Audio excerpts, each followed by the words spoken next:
Hello guys, welcome back to Quick Solve.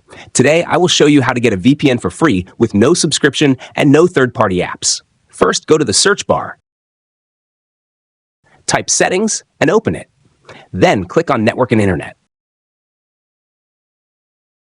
Now open the VPN tab. Click on Add VPN. In the connection name field, type VPN. For the server name, open your browser and visit the VPN Gate website. Copy the host name of the country you want to connect to. Then paste it into the server name field. In the VPN type section, select SSTP.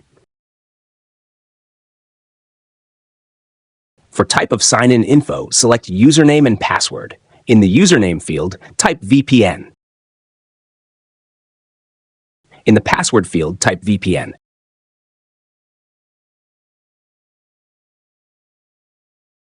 After that, click Save.